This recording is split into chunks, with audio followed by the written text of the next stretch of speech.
बिस्मिल्लाहिर्रहमानिर्रहीम अस्सलामु अलैकुम रहमतुल्लाह। अमेरिकी सदर डोनाल्ड ट्रंप एक बार फिर से खबरों में आ गए हैं और इस बार बोर्ड ऑफ अपीस की मीटिंग में खिताब करते हुए डोनाल्ड ट्रंप ने पाकिस्तान के वज़ीर आज़म शहबाज शरीफ को, field marshal general Asim Munir को जो पैगाम दिया, और वो भी डायरेक्ट इमरान खान के मुताल्लिक, वो आप खिताब सुने तो आपको मज़ा आ जाए और आप खुश हो जाए, आपकी तबीयत खुश हो जाए कि किस तरीके से डोनाल्ड ट्रंप ने एक तो अपनी जो डिमांड्स हैं, अपनी जो फरमाइशें हैं, मुतालबात हैं, उनको पूरा करवाने के लिए मौजूदा हुकूमत के ऊपर, इस्टेब्लिशमेंट के ऊपर दबाव डालना शुरू किया। नंबर 2, अगर डोनाल्ड ट्रंप की उन डिमांड्स को पूरा नहीं किया जाता, अगर डोनाल्ड ट्रंप की उन फरमाइशों को, उन मुतालबात को पूरा नहीं किया जाता, तो उस सूरत में जो डोनाल्ड ट्रंप का रिएक्शन आएगा, रद्द-ए-अमल आएगा, वो बड़ा ही ख़तरनाक और खौफनाक होगा। नंबर 3, क्या अब वाकई में डोनाल्ड ट्रंप को इमरान खान की ज़रूरत पड़ सकती है? इंतहाई अहम तरीन सवाल है। अब आ जाए पहले डोनाल्ड ट्रंप की जानिब से जो बोर्ड ऑफ अपीस की मीटिंग कॉल की गई। 19 फरवरी, आपको पता है कि पिछले काफ़ी दिनों से, 1-2 महीने से, जब बोर्ड ऑफ अपीस को बनाया गया, उसको तश्कील दिया गया स्विट्ज़रलैंड के अंदर, पहली मरतबा शहबाज शरीफ वहाँ पर गया, मुलाकात की और बोर्ड ऑफ अपीस को बाकायदा तौर पर तस्लीम किया, उसके अंदर शामिल हो गए। ये दुनिया के अंदर अक़वाम मुत्तहिदा के पैरेलल एक तंजीम बनाई जा रही है और इस तंजीम का मुकम्मल तौर पर बायकॉट किया बड़ी बड़ी ताकतों ने, यूरोपियन ताकतों ने, और ख़ास तौर पर इवन कि अरब ममालिक ने भी इसका बायकॉट किया। और उन ताकतों ने इसका बायकॉट किया जो ममालिक वाकई में आवाम को जवाबते हैं, उन ममालिक के अंदर जमहूरियत मौजूद है, उन ममालिक के अंदर डेमोक्रेसी मौजूद है, तो उनकी जानिब से तो इस तंजीम का बायकॉट किया गया। और ये बाकायदा इंग्लैंड के अखबार की जानिब से इसके ऊपर तबसरा किया गया और कहा गया कि दुनिया के अंदर जितने भी जमहूरियत वाले ममालिक हैं, उन्होंने तो इस तंजीम को मानने से इनकार कर दिया, उन्होंने इस तंजीम को तस्लीम करने से इनकार कर दिया। लेकिन जहाँ जहाँ भी डिक्टेटरशिप मौजूद है या बादशाहत मौजूद है, उन्होंने इसको तस्लीम कर लिया और इसके अंदर पाकिस्तान भी शामिल है। तो पाकिस्तान किस सफ़ के अंदर खड़ा हो गया?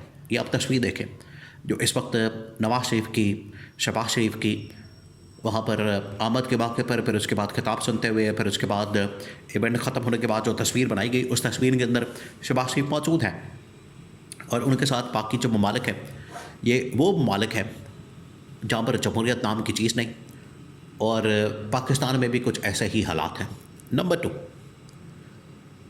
अब जो इन ममालिक की रुकनीत हासिल की गई है, इन ममालिक की जानिब से बोर्ड ऑफ अपीस की, वो असल में हासिल की गई है पैसों के एवज़, पैसों के बदले पैसे दिए गए, उसकी वजह से ये रुकनीत हासिल की गई है, मेंबरशिप हासिल की गई है, और पाकिस्तान ने कुछ भी नहीं दिया।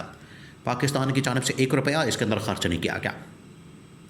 तो इसका मतलब है कि पाकिस्तान को फिर उन डिमांड्स को, उन मुतालबात को पूरा करना पड़ेगा, उन मुतालबात को मानना पड़ेगा, तस्लीम करना पड़ेगा। जो मुतालबात अमेरिका की जानिब से दिए जाएंगे उन्हें पूरा करना पड़ेगा। मुतालबात क्या? अब आपने ज़रा इसके ऊपर गौर करना, ये बहुत अहम नुक्ता है, क्योंकि इसके अंदर ही पाकिस्तान का मुस्तकबिल है, पाकिस्तान का फ्यूचर है, पाकिस्तान की सलामती और बका इसके अंदर ही छुपी हुई है। अगर ये जो मुस्तकबिल पाकिस्तान का इसके साथ जुड़ा हुआ है, तो पाकिस्तान को उसके मुताबिक फ़ैसला करने की ज़रूरत है।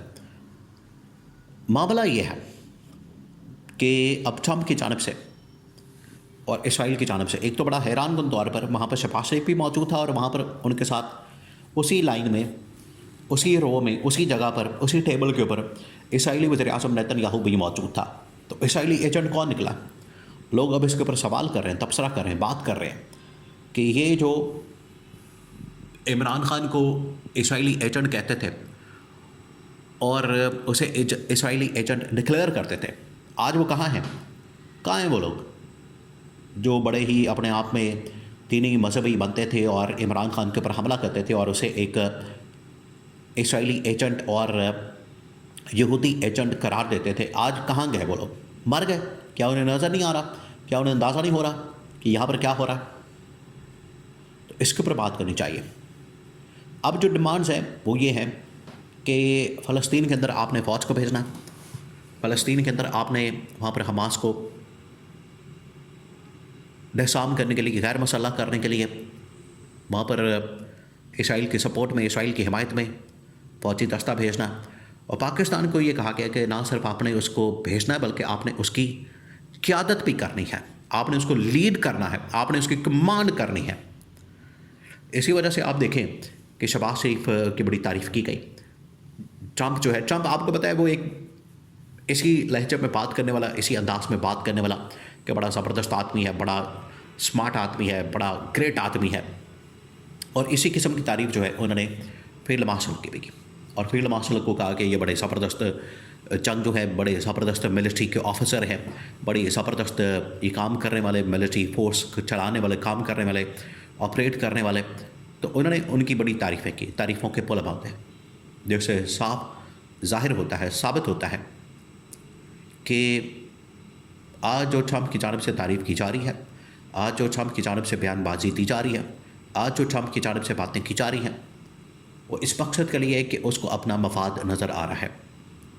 अब उस मफाद को पूरा करने के लिए, उसको पूरा करते करते अब गवर्नमेंट नून लीग, शहबाज शरीफ फील्ड मार्शल के सब तक जाते हैं, कहाँ तक जाते हैं, अपनी फ़ौज को भेजते हैं, नहीं भेजते। ये है सबसे बड़ा सवाल। अगर इनकी जानिब से फ़ौज को भेज दिया जाता है, अगर ये वहाँ पर फ़लस्तीन के अंदर जो फ़लस्तीनियों के हकूक़ के लिए काम करने वाली तंजीम है उसको डिसआर्म करने के लिए वहाँ पर फ़ौज को भेज दिया जाता है, तो उसकी वजह से ना सिर्फ आलम इस्लाम के अंदर बल्कि मुसलमानों के अंदर एक तशवीश की ऐसी लहर दौड़ जाएगी और उसके ऊपर इतना सख्त किस्म का रद्द-ए-अमल, रिएक्शन और एहतजाज सामने आ सकता है कि उसे कंट्रोल करना पर नामुमकिन होगा इस गवर्नमेंट के लिए। और इंटरनेशनल प्रेशर, आलम इस्लाम का प्रेशर, इस्लामी ममालिक का प्रेशर, मोहम्मद बिन सलमान का प्रेशर ऊपर पाकिस्तान के लिए, उसको टैकल करना, हैंडल करना बड़ा मुश्किल होगा। लिहाजा ये जो ट्रंप की जानिब से डिमांड की जा रही है, अगर ये पूरी ना की गई तो ट्रंप एक तो इनको उड़ा देगा, दूसरा फिर वो इमरान खान की बात करेगा। और ट्रंप ने बता दिया कि शहबाज शरीफ को तो वो जानते ही नहीं था। आज से 6 महीने पहले जब जंग हुई तो पहली मरतबा मैंने उसके साथ बात की, तब मुझे इसका तारुफ हुआ, तब मुझे पता चला कि शहबाज शरीफ, वरना मैं तो इमरान खान को समझता था कि इस मुल्क का वज़ीर आज़म है।